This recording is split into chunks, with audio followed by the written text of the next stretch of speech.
Okay, seems to be going. Hey everyone. Sorry that it's been about 2, maybe 3 weeks now. Um, Pretty much no real, well, no legitimate real reason other than I've just been distracted.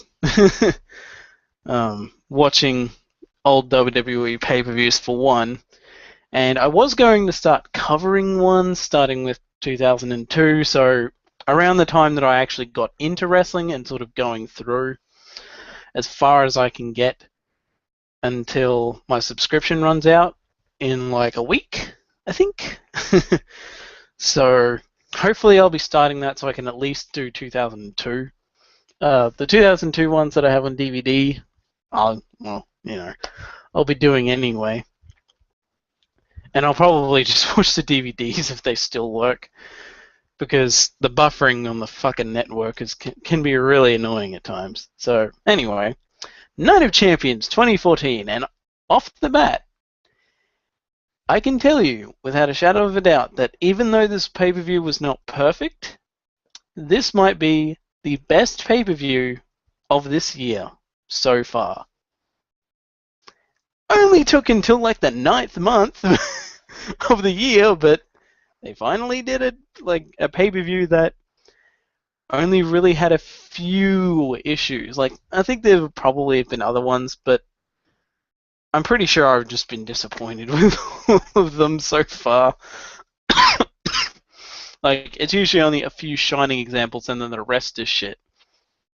In this case, I think there was only 3 matches out of 8 that I was either disappointed with or just thought were complete shit. So, that's a good balance. So anyway, luckily there wasn't a kickoff match anyway, and I didn't watch the kickoff because, well, let's just say by the time I finally tried to tune in to watch, I tried to watch it from the beginning, but they wouldn't let me. So, sorry, I've been a bit, not so much sick, but seems like it's coming on, so bear with me.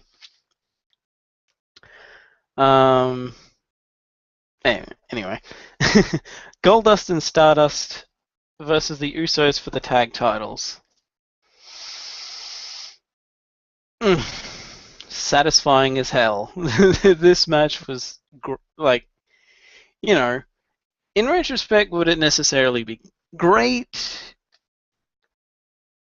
Maybe not, but I just really like these two tag teams. I love the Usos.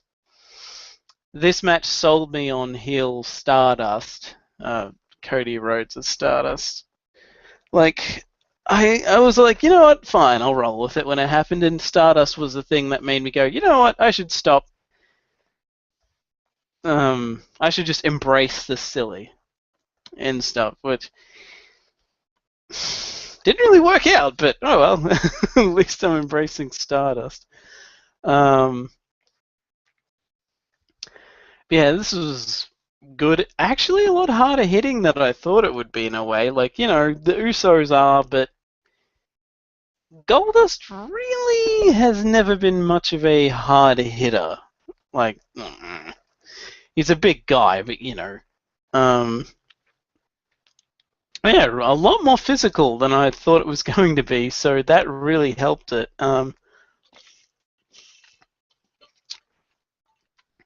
Really good match. Goldust's face paint was pretty awesome. Anyway. The funny thing is just as the match is ending, I'm like, you know what? If the Usos lose, I won't care too much. Like, it'll be sad, but at least they're losing to a good team. So, and like, what happens seconds later? They lose. So it's like, oh, that's good timing.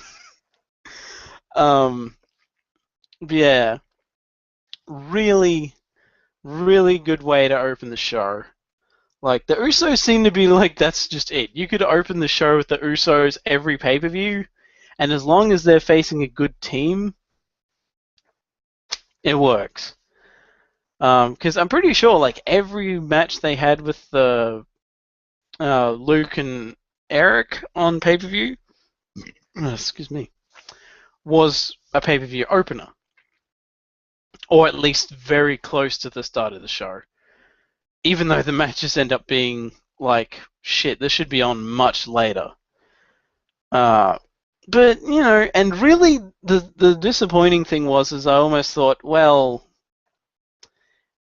it's at the time I was thinking, well, hopefully it's not all downhill from here, because let's face it, that's basically what it's been for me in some of the pay-per-views where the Usos have opened. It's been they've stolen the show with whoever they're having a match with, mainly Luke and Eric, and then nothing. It was like basically nothing worth really mentioning.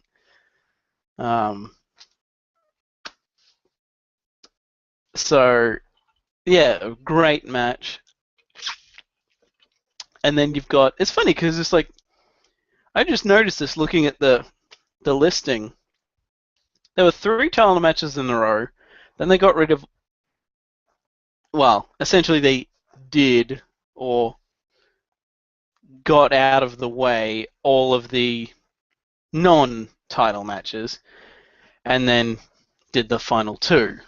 So that's interesting. Let's see. Though it's funny that they only have 5 now. They used to have like what, 8? Hell, they used to have enough to just only have title matches on this pay-per-view. Now they got to stretch it out. Sheamus versus Cesaro was a surprise for me. I mean, Cesaro is a good wrestler, but I was not expecting to have any sort of moments like I actually did with the opening match, which I didn't mention. I had a few sort of fanboy moments where I kind of squealed. Because I thought it could go either way, and I was just like, I actually give a shit. And this, it wasn't so much I cared who won, because really Sheamus or Cesaro could have won, and I would have been happy. I mean, Cesaro winning would have been great, but you know what? Sheamus regained my confidence in him, I guess.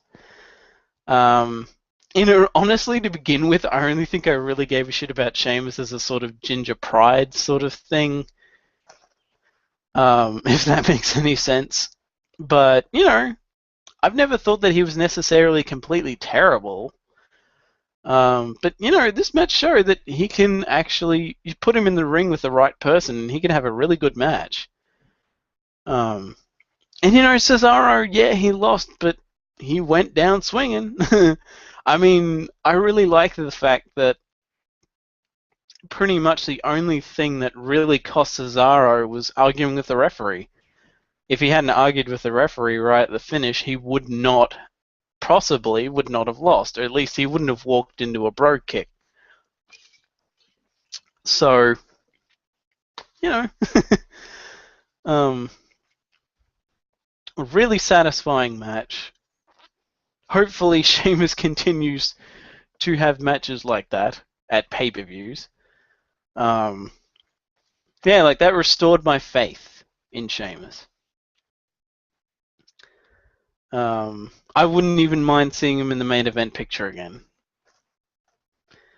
God knows they've done Cena Brock twice now, so they might as well move on from that. Granted, the way the main event finishes, they're probably going to stretch it out to another one. Which, okay, could work. But, I think, from what I can tell, they're moving on. At least for the moment. Okay, then we had The Miz versus Ziggler with Damien Sandow. I'm not calling him what he's called at the moment. And Ziggler had Truth in his corner. And I must admit, when The Miz came out and Sandow came out with him, Sandow suited that outfit a lot better. I don't know why, but it just looks a lot better on Sandow. Weird comment to make, probably, but okay. like I think the last pay-per-view, I was just like, what the fuck is he wearing? But now it's like, you know what? That actually, the black version of it works. The white one's just like, what? The black one's like, okay, that works. You know, this match, I honestly do not give a fuck about this feud, but this match was alright. This match was pretty good. For a person who really doesn't give too much of a fuck about The Miz and really doesn't give a fuck about Dolph Ziggler, this was an alright match.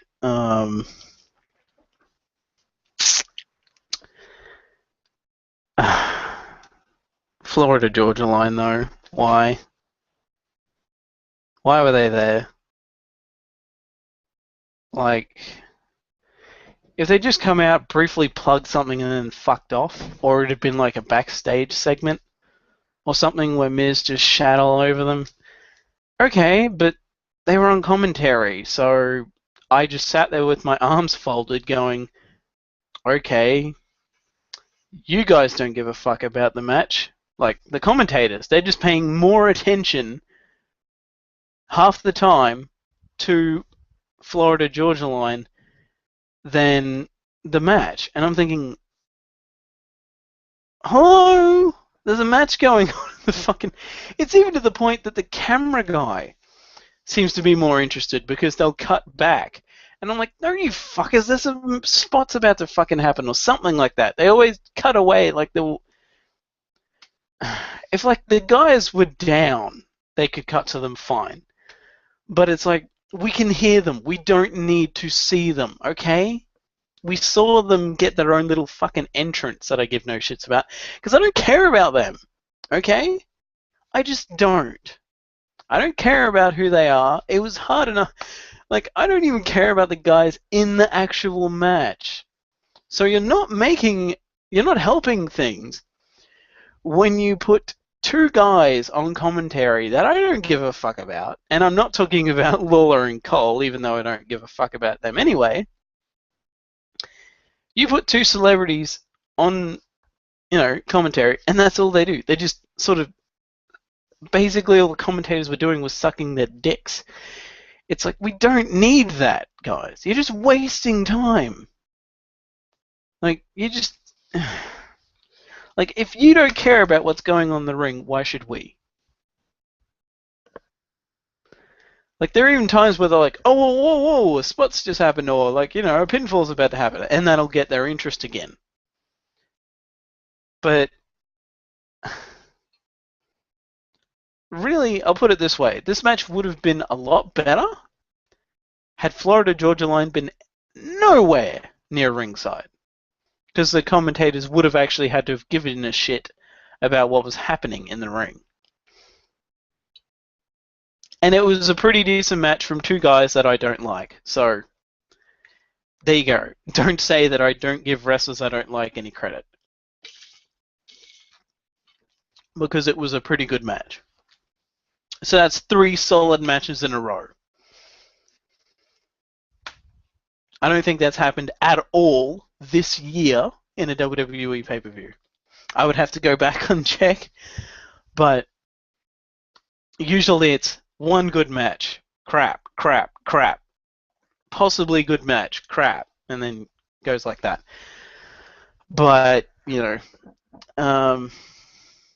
Miz gets the title back, which, honestly, I prefer heel Miz with the title, the IC title, than Ziggler with it, so hooray. I guess. I much prefer Miz as a heel, so, and I really don't care about Dolph Ziggler either way. Ooh.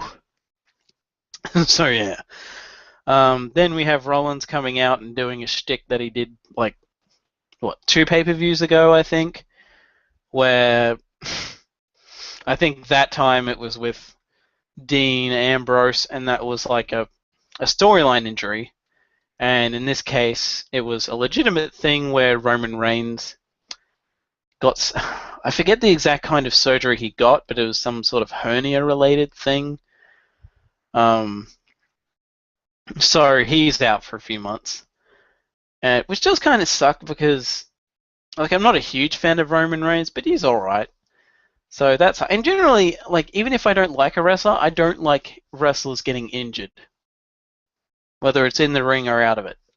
I don't go, ha, you fucker, you got injured. Like, no. If I do, it's jokingly. I don't seriously wish injury on wrestlers I don't like. Yeah, Rollins sort of essentially wins by forfeit, and then Ambrose comes out and they have a bit of a brawl, and Ambrose fucking elbow drops onto like fucking, I don't know, 10 guys maybe, like 8, I don't know. And he gets carried out. And yeah, like, it kind of bugs me that they didn't actually have someone come out and face Seth first. Like, that's what usually happens with this sort of scenario. Like, some bottom of the rung, like as close to the bottom of the rung as you can possibly get without touching the floor, jobber would have come out, been possibly squashed by him in like maybe a minute or two. Even that, I would have been fine with. And then he goes, well, that was easy. Anyone else? And then have Ambrose come out. That would have worked. Or hell, have Ambrose come out as a distraction and have the jobber win. Ta-da! That would have added something else, but just like a quick little match would have been fine. Come on, guys. Anyway, then we move on to Rusev versus Mark Henry, and I can tell you right now that I have absolutely no fucks to give about Rusev at all. Like, okay, he's got some good kicks and stuff, but otherwise I don't care. I don't care about this angle. I don't care about them trying to use Putin to get cheap heat, because I just really don't. I tune out about that stuff. Thank God Lana didn't have a promo. But something that bugs me is that WWE didn't have the balls to have Rusev's music hit whilst Lillian Garcia was singing the national anthem of the United States. That would have won WWE some points for me. Because, come on, they're fucking foreign heels who hate the US. Clearly, they would want to interrupt something like that. Why wouldn't they? It would have added to the match more. It would have given them some legit heat. I mean, yeah, it would have essentially been cheap heat still, but come on. Interrupting a nation's anthem. How fucking, like, wow. I mean, honestly, I don't give a fuck about patriotism at all. Like, if you're patriotic, that's your right to be patriotic, but I just find it to be a really odd concept. You were born somewhere, so suddenly, oh, my country is the best ever and all this shit. That's a completely different thing, but yeah, like, generally, these America, fuck yeah, things. It's like, I'm from Australia. I don't give a fuck. Am I supposed to give a fuck, WWE? Because I know most of your fan base is probably from the US, but, this does nothing for me because I don't give a fuck. Like, Hulk Hogan, even if I liked him when I was younger, I never gave a fuck about his patriotism side. I was, I never gave a funny thing is, some of my favorite heels are actually anti-American heels. So, I mean, I don't hate America or anything, but... And really, this is just the same shit that they've been doing since the 80s with these kinds of heels. Rusev wins by making Mark Henry tap out in a match that I just didn't give a fuck about. I like Mark Henry. I wanted him to win, but that's as much as I cared. I knew he was going to lose. Even when he's crying when the national anthem was playing, which I muted, by the way. Heel points! Like, I muted the US national anthem just because it's like, you heard it once, you've heard it a million times. I don't care about any nation's national anthem. I don't care about my own. There's like 7 fucking verses to the Australian national anthem, and we only use 2. That's how much Australia gives a fuck about its own national anthem. So, there you go. I'm sorry about that. A little ramble there. But anyway, yeah, Rusev wins, and I don't give a fuck. Really, the fact that they haven't given him the US title by now, I just, Like, let's face it, that's what this is leading towards. He's going to win the US title, and then someone from the US is going to beat him for it, and that's it. And then he'll probably go right back down to NXT and go, oh yeah, I'm actually from Bulgaria, which, you know, I've probably said it before, but they did not need to make him Russian for this to work. They could have easily kept Lana as Russian if she was ever supposed to be Russian. Excuse me. Keep him Bulgarian, but have him be a Russian sympathizer. Sort of like how Rob Conway was never supposed to be French or French-Canadian, even though I think after a while they flat out kind of tried to make him French-Canadian. He was just supposed to be a US citizen, but a French sympathizer. You know, that sort of thing. Hell, even Muhammad Hassan, Arab American, built from Detroit, for fuck's sake. You know, you don't have to make them the nationality you're going after. And the Putin cheap heat is just, I just don't care.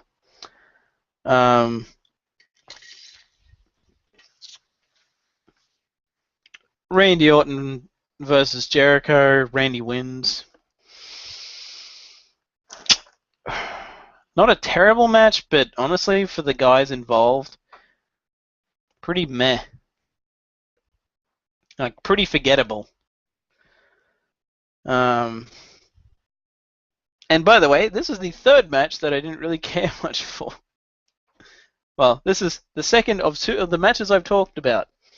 This match, not the match after it, but this match is the second match that I don't give a fuck about, really.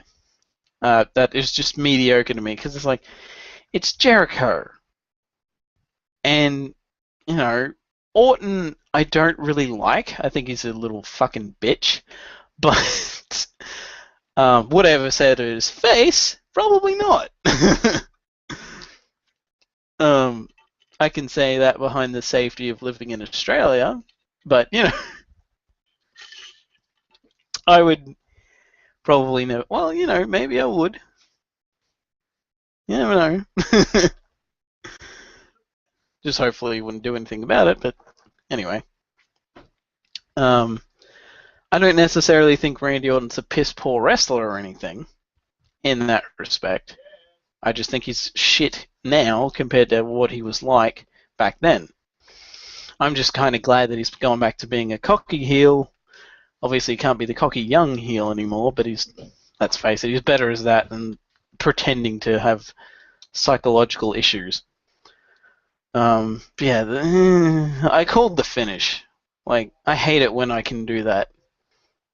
Like, sometimes it's like, yay, because it's like, it's a finish that I kind of wanted to see anyway.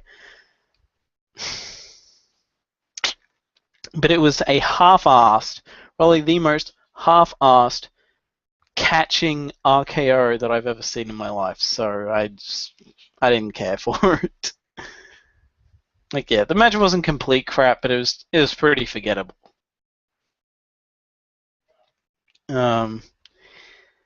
Like, you know, of course the announcers are going to play it up, but I was like, oh, it was one of the best matches we've ever seen. I like Chris Jericho, and I don't hate Randy as a wrestler so much, but both could have done much better. Hell, fucking, I praised a Randy Orton Dolph Ziggler match, I'm pretty sure, several years ago. So there you go. From this pay-per-view several years ago, they had a match, and I actually remember at least not hating it. So, you know, this one, eh. Um, then we move on to the Divas title match. AJ Lee versus Paige versus Nikki Bella. You know what? This match was worth watching. I'll give it that much. Like, it was honestly a better match to me than Rusev Henry or Randy Orton Jericho, which almost seems kind of odd to say because, let's face it, WWE Diva pay-per-view matches haven't exactly been great over the past couple of years. Like, they're never always bad, but let's just face it. This isn't the days of Victoria and Molly Holly and Jazz and Jacqueline and all them and Lita and, those women. This is, but at the same time, AJ was good, Paige was good, and surprisingly, Nikki Bella was actually pretty good. She's still a big, honestly, which is sad because she's been with the WWE for a while now, but she is definitely improving. So, even though apparently the story going into this was like Paige and AJ both thought that Nikki didn't deserve to be in there, you know what? I'd say she did. With that performance, she did pretty damn well for someone who only defining trait positively years and years ago when the Bella twins first showed up was that they could do a flying snapmare. That was about it. That was all that I cared about that they did back then. And they don't even do those anymore, which is kind of sad. Yeah, pretty good match. Only thing that really bugged me about it was that AJ won the title, because I like AJ. But this title has pretty much been hot potatoing between AJ and Paige now for the past few pay-per-views. Because, yeah,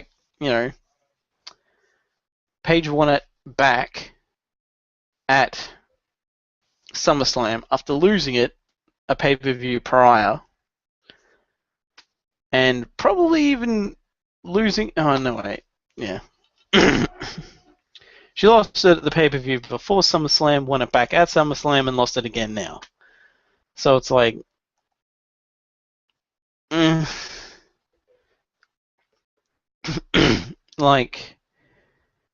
it really bugs me when titles are hot potatoed like that. Just go back and forth. Whether it's between the same two people, this is for any title, by the way. I'm not just saying the Divas title. It's just that the Divas title is notorious for this kind of shit. The longest... Just a second.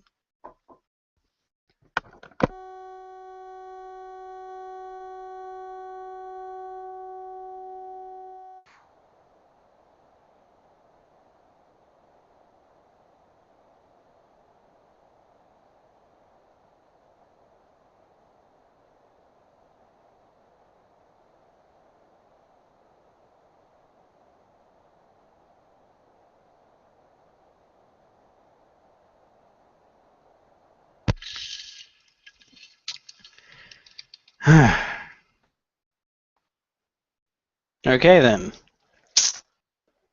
Sorry about that. Detriment of doing this live. Anyway. I've totally forgot what I was saying. Ah, yes. Yeah. I hate when any title, it's just sort of pay-per-view to pay-per-view, there'll be title switches. That bugs me. People should get at least I think the minimum that a title run should go outside of like an injury or just it actually making sense and it doesn't just seem like a title change for the sake of a title change should be like 4 months minimum. So, or like 3 to 4. So like if they win it at 1, they at least retain it for another 3. Well, okay, yeah. Essentially 3 successful defenses after they win it. And then lose it at the next pay-per-view or something like that. Just generally, like, hell, I didn't mind the Usos finally losing the tag titles because they'd had them for close to 7 months. So, like, they'd had them for, like, I don't know, 6.5, maybe, months or something. So I was like, you know what, fine. Okay. But the Divas title just gets hot potatoed between AJ and Paige at the moment, and it's just like, I mean, yeah, like initially there was a gap between Paige winning it from AJ, but that's just it. You notice the past couple of champions for that have only been AJ and Paige. Excuse me. AJ lost it to Paige. Paige won it, kept it for several months, lost it back to AJ, who lost it back to Paige, who lost it back to AJ, and it just keeps going like that. To the point that I honestly wouldn't have minded Nikki winning so they could just feud out without the title in the way. But of course, this is WWE. We're not allowed to have more than one Divas match per show. So they wouldn't have been able to pull that shit, would they? Anyway, since there was a little distraction there, I'm just going to move on. The main event, which really shouldn't have been the main event. Cena versus, well, you know, marketing standpoint, yes, but otherwise it just wasn't worthy of it. I'm going to just get it out there. Cena versus Lesnar. Cena wins via DQ after mainly getting his ass kicked and hitting Brock with like 4 AAs or something. And you know, Seth Rollins comes in and attacks Cena when he looks like he's got the match won. And really the main reason this match bugged me was because pretty much the entire match was slow. Like, I don't mind brawls, but let's face it, this wasn't as one-sided as SummerSlam, but it was basically the same thing. And it's just like, well, fuck. If Superman Cena can't do it, then who the fuck's going to? He's already beaten Big Show once this year, who's apparently the rumored next in line. And it's like, really? You had him... Granted, he needed a weapon to do that. But, you know, it's just like... They've written themselves into a corner now. If Brock Lesnar can make such short work of Cena, essentially, and just generally throw him around like a rag doll, who the fuck's gonna do it? Sheamus? Doubt it. Big Show? Really fucking doubt it. Mark Henry? Holy crap. I could not doubt it more. Like, if this was a way to build up a mid-carder to the main event scene, okay. And I honestly think that it's probably going to be Reigns. Like, depending on how long Lesnar is still with WWE anyway. Because he's obviously going to have to stick around for a while because he's going to have to, you know, lose the damn title eventually. Yeah, this was just boring. I honestly just sat through the whole thing just so I could say that I did. The most exciting part of the match was after the fucking match ended and it looked like Seth was going to cash in on Lesnar. And then Cena basically attacks him and drives him off before the cash in can properly start. Which, thank God. Like, I know there was a lot of people booing and people would probably be pissed. But let's face it. If he tried to cash in on Lesnar, there's no fucking way he would have won. Absolutely no way. In any case, I honestly think that whoever actually does finally beat Lesnar is probably going to immediately drop the title to Rollins. He'll pull an Edge, cash in, and just, take out whoever it is, whether it's Cena or not, and, cash in on them and win. And you know what? I'd be fine with that, but, well, not really. I just had a small rant on the fact that I hate quick title changes. But I guess with Money in the Bank you can kind of get away with it, but like I don't like it, but at least with the Money in the Bank there's it's a storyline excuse to have short runs because it's like, yeah, they got the title. Oh wait. It's only if that person who wins that then has a short run, then it gets really annoying. Or hell, maybe Seth will be the person who does it, but it's after someone finally takes Brock to the limit or something, and Seth just cracks him over the back of the head with the friggin' briefcase, knocks him flat out, and just pins him. Which I think is the only way. Or maybe put the title on the back of his head and then stomp him down. Or something, and then do something like that. That could work, but, I have no fucking idea. And that was the only exciting bit of that entire main event, really, which is sad. Overall, I'd probably give this pay-per-view, if I had to give it a rating, which I haven't done since I was doing written reviews of pay-per-views.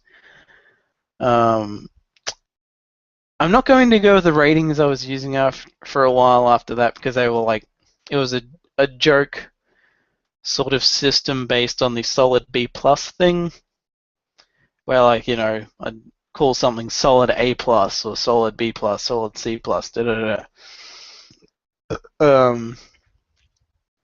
If I had to give a number rating, probably about 6.5 or 7 maybe. I'll say 7 because there was 3 matches that I didn't like, even though there was only 8 overall. But liking 5 matches and not caring much for 3, the positive outweighs the negative, so it's an above average pay-per-view for me. Not perfect, but above average. So only slightly, but still. Hopefully, the next pay-per-view, which I will probably not have the network for, I'm not exactly sure. If I do, I'll probably just get another 1 month thing like I've done now. I think it was either the very end of August or the very start of September that I got the network in the first place, and it was just a one-off thing, so I'll be cancelling my subscription right before it runs out, which I think I can cancel it now anyway, and it'll just not renew. But yeah, hopefully, that's it for Night of Champions. Hopefully I will get into a thing where I at least try to get through the 2002 pay-per-views, because there are some of those worth talking about, or at the very least giving my thoughts on. 2003, wow, that's an interesting year. I've watched all the 2002 ones that I hadn't previously seen, all the 2003 ones I haven't previously seen, and I'm up to just having finished WrestleMania 20 today, which was the first 2004 pay-per-view that I hadn't seen yet. At least not all of it. I'd seen bits and pieces, but I'd never seen the whole thing. So hopefully I'll get started on that with Royal Rumble 2002 tomorrow. I'm not sure how long that'll take, but yeah. I'll pretty much, like, honestly, I may even try getting a few videos out a day just to breeze through it, since I've only got until the end of the month. So, like, you know, do a video on it, 3 hours to watch another one, do it, 3 hours, bam. Either that, or I'll just sort of skim through the pay-per-views again and just give general thoughts on the year as a whole, or something like that. But anyway, for now at least, that's all from me. I probably won't be doing any movie reviews again until like December, because like, just in case anyone that actually watches these is wondering. But pretty much because the only movie left to come out that I actually want to see this year is the last Hobbit movie. So, you know, like, maybe I'll finally see the second Hunger Games movie or something, and I'll be like, wow, I should probably go see the third one at the cinemas or something. But, which I think that's this year? Like, November or something? I don't know. Either way, I don't think I'll be able to afford to anyway, so it'll probably be December the next time I go to the movies, so. Unless I get a second job. Or more hours in the job that I currently have. But anyway, for now, that's all from me. I'm Thomas Fireheart. I will see you next time.